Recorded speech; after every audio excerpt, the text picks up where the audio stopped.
गौतम बुद्ध के बचपन का नाम सिद्धार्थ था। अक्सर सिद्धार्थ एकांत में जाकर ध्यानमग्न रहा करते थे। एक दिन की बात है, सिद्धार्थ अपने बगीचे में एक शांत जगह इसी प्रकार ध्यान कर रहे थे। तभी उनके सामने किसी भारी चीज़ के गिरने की आवाज़ आई। उनका ध्यान टूट गया। आंखें खुली तो देखा सामने एक घायल हंस पड़ा था। वह अत्यधिक पीड़ा से कराह रहा था।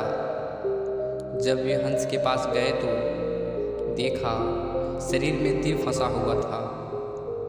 उन्होंने हंस को उठाकर उसके शरीर से तीर को बाहर निकाला और अपने हाथों से सहलाने लगे। वे उसके जख्म पर पट्टी बांध देते हैं। तभी पीछे से किसी के दौड़ने की आवाज़ आती है। वह उनका चचेरा भाई देवदत्त होता है। देवदत्त उस हंस को सिद्धार्थ के हाथों में देख प्रसन्न हो उठा। उसने कहा, मैं कब से हंस को ढूंढ रहा हूँ, यह मेरा शिकार है, अब जाकर मिला है। तभी सिद्धार्थ ने कहा, नहीं देवदत्त, यह मेरा है। ये कब का दम तोड़ दिया होता अगर मैं समय पर इसका इलाज न करता। देवदत्त ने कहा, दम तोड़ दिया होता तो क्या होता? मैंने इसीलिए तो इसे मारा है।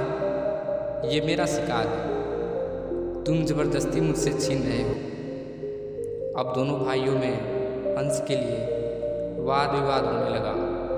बात बढ़ती गई। दोनों मिलकर फैसला किया कि यह हंस किसका होगा, इसका निर्णय राजभवन में महाराज सुदोधन करेंगे।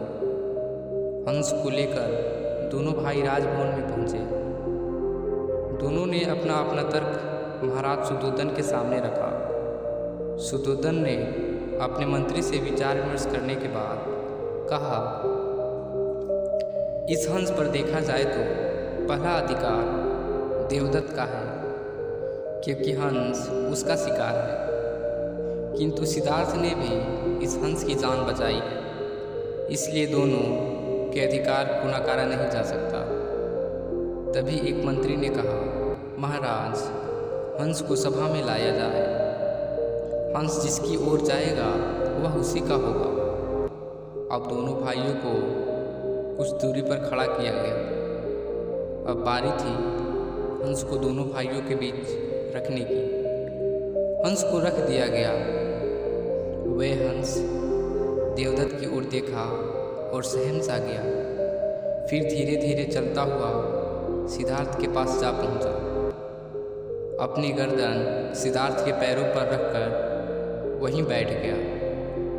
यह सब देख पूरी सभा दंग रह गई। इसके बाद राजा सुदोधन ने सिद्धार्थ के पक्ष में अपना निर्णय सुनाते हुए कहा कि मारने वाले से ज़्यादा बचाने वाले का अधिकार होता है। यह निर्णय सुनकर सिद्धार्थ भावुक हो गए और उस हंस के शरीर पर धीरे से अपना हाथ सहलाने लगे। दोस्तों, इस कहानी में हमने देखा कि एक बेजुबान जीव भी प्रेम की भाषा समझता है। ये एक चीज़ हमने अपने लाइफ में महसूस की होगी। जैसे एक किसान के लिए उसके बैल उसके प्रेम को महसूस कर सकता है। हमारे पालतू कुत्ते बिल्ली भी हमारी भावनाओं को समझते हैं, क्योंकि प्रेम एक सुखद एहसास है जिसे समझने के लिए किसी भाषा की ज़रूरत नहीं है, बल्कि इसे तो महसूस किया जा सकता है, जो कि हर एक जीवित प्राणी कर सकता है। इसलिए दोस्तों, हमें भी बेजुबान जानवरों के प्रति प्रेम पूर्वक नज़रिया रखना चाहिए, क्योंकि इनके अंदर भी जान है, इन्हें भी दर्द होता है।